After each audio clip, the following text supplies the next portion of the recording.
to help return a sense of normalcy back to our communities. You have the right to demonstrate peacefully. We recognize that demonstrations are often driven by strong emotions, beliefs, and a desire to be heard. But please, please remain peaceful. And I want to say it again because it is important and it is critical. Peacefully demonstrate. By doing so, you help local authorities to get answers. You help us to do our investigations. By remaining peaceful, you help ensure nobody else may be killed or injured. The thousands and thousands of people who gathered yesterday in Minneapolis proved that Minnesotans can make their voices heard peacefully, and they can do so without violence, and they can do so without destruction. And state resources are available and ready to support our local law enforcement partners as requested. And those resources include the Minnesota State Patrol, the Bureau of Criminal Apprehension, and the Minnesota National Guard. With that, we'll stand for questions. Ken Riddle with Carolyn. Governor, you've made this request before. Is there any reason to believe that it will be answered differently? Have you had any conversations with the president, with the federal government, and is there any indication that they are going to pull out or back down? Well, I spoke twice this morning, shortly after I received the call of this shooting. I spoke with the President's Chief of Staff, and first request was to get her people out of there, to get these federal agents out of there. They were going to cause more chaos. And second call is, with no uncertain terms, that we will investigate this. We will not be stonewalled. What we've already seen, and you saw it this morning, before any investigation is done, you have the most powerful people in the federal government spinning stories and putting up pictures, and unrelated people who we don't know anything about, and a picture of a firearm to try and spin a narrative.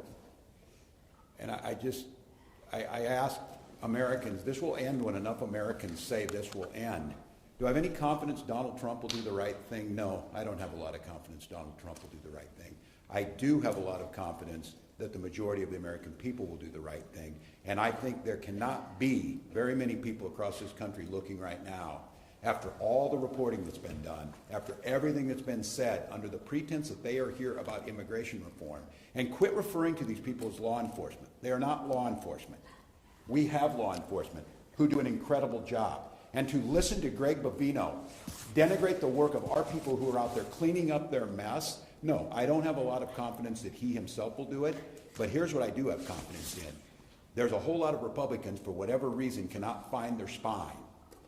But they might find the ability to know that they're not going to win another election as long as they live, unless they stand up for what's right, and stand up for the rule of law, and stand up for human decency, and that's the moment. So then, just a follow-up, because then if that is not the case, what are the people of Minnesota supposed to do who are in the middle right now? Because if they do Stonewall, and you're trying to investigate, is that forcing? Yeah, no, it's a good question. And look, I speaking to the people of Minnesota right now, I hear that scream from you, and I'll continue to plead and ask you for peace. And I know the answer is, you ask us for peace and we give it, and we get shot in the face on the streets coming out of a donut shop. We cannot give them what they want. I don't know how to say this in so many terms, to watch the madness that we've witnessed over this last week coming out of the White House and what it's doing here. My confidence is, and I say it to Minnesotans, as I've said, exercise your First Amendment rights, speak out, bear witness and document legally. But I understand the risk in that, and I understand the courage that it takes to have people out there doing this. Thank God we have video, because according to DHS, these 7 heroic guys took an onslaught of a battalion against them or something. It's nonsense, people.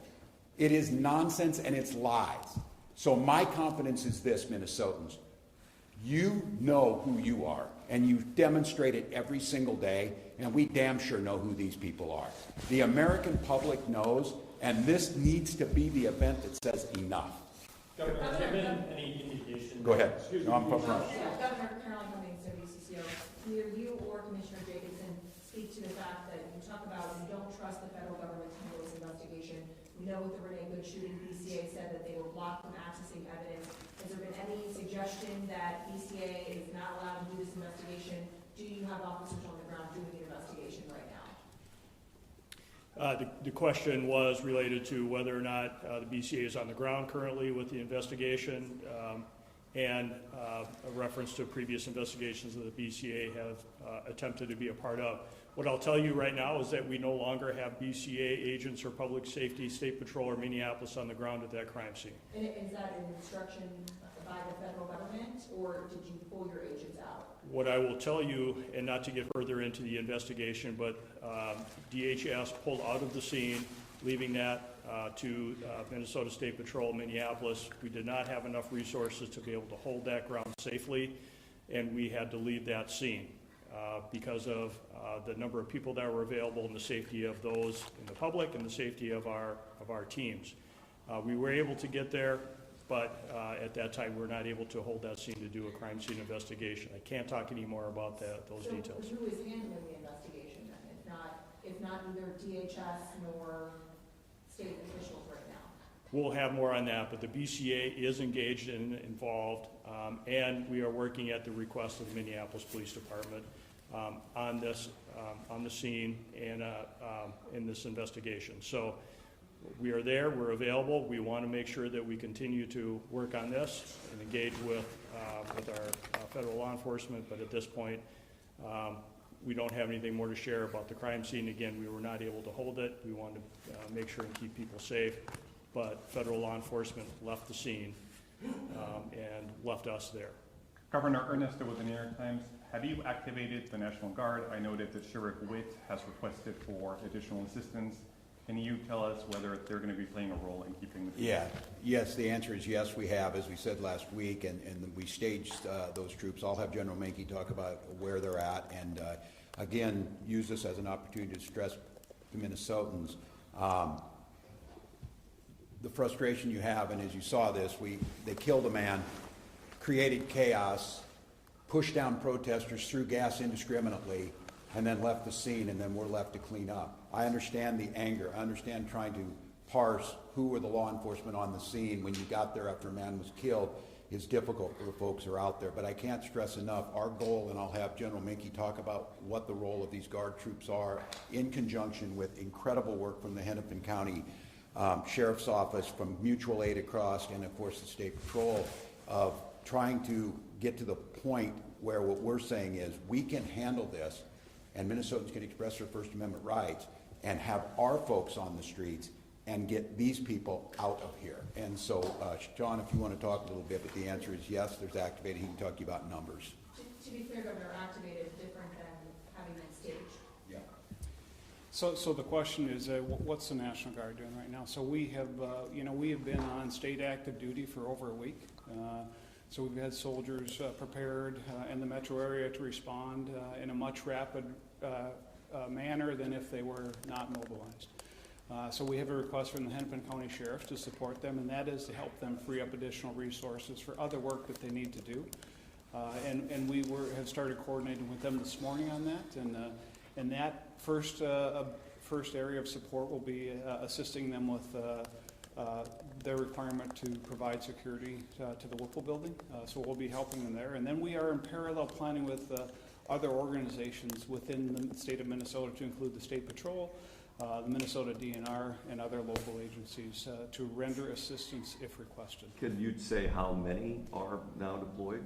I would say that the number that we have is adequate for the requests that we have right now, and I will also tell you that we are bringing more resources that will be able to respond in a timely manner that are not fully mobilized yet, but we are mobilizing more soldiers as we talk at this time.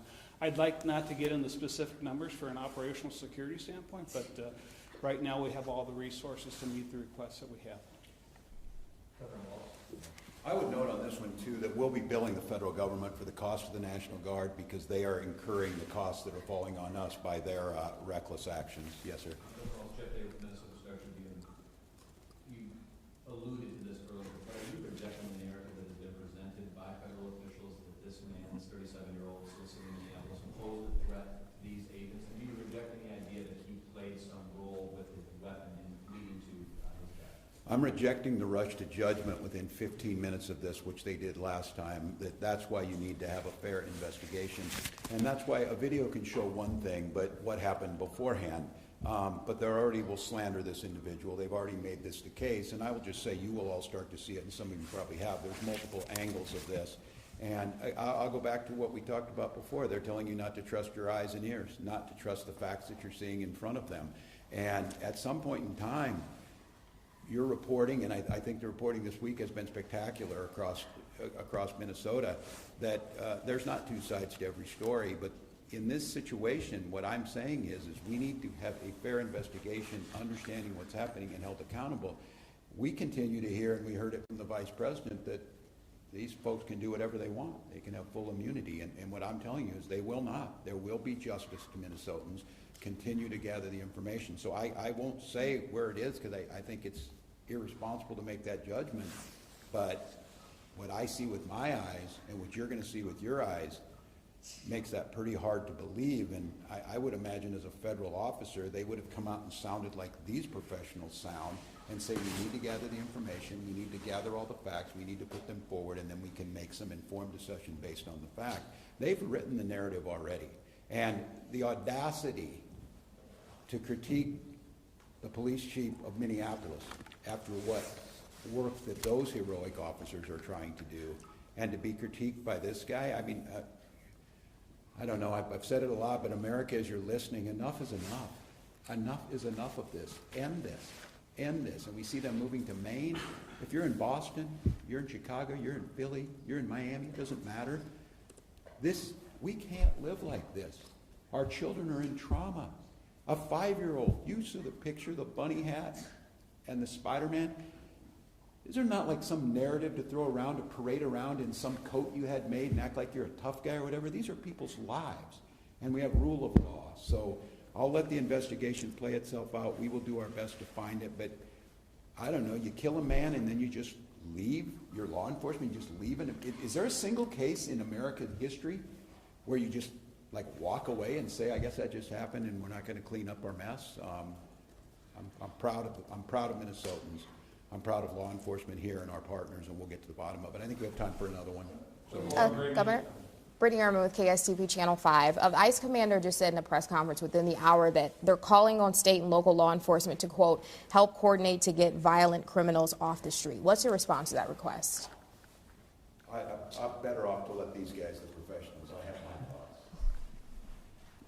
So the question was, what are we doing to assist federal law enforcement on getting violent criminals off the street, if I understand the question? So yes, Greg Bovino said that in a press conference. He was calling on state and local law enforcement. So what is your response to that request? State and local law enforcement are always ready and willing and able to arrest violent offenders. We do not stand down from that, no matter where we get that information from. If there are violent offenders or violent criminals or violent crimes, we will investigate and we'll bring those to justice. If the federal government would like to work with us, to continue to work with us as they have in the past, to locate those violent offenders, we are always open to those discussions and always willing to assist. We do not ignore that. We are ready and able, and we do that. All of you, as part of the media, hear us arresting violent offenders all the time. We have not stood down. That is our mission. The federal government is not alone in arresting violent offenders. State and local law enforcement does that every day at great risk to their life, at great risk to the community. We do it because we want a safe Minnesota, and the federal government is not the only one to do that. One more. Thank you. Thank you. Thank you. Thank you. Thank you. We'll be back later. Thank you. Thank you. Appreciate it. I'm here. I'm not going anywhere. But respectfully, I'm confused because. Yep, I'll try and clear up the confusion. Commissioner Jacobson said. Yep. That he said, you know, that they were at the scene, then they had to leave the scene so they could secure it. Correct. BCA police, a half an hour ago, our agents and crime scene personnel attempted to access the location but were blocked by DHS. Correct. So, but that doesn't really align with what you said. No, it absolutely does. What it aligns is we were at the scene, we were on the scene.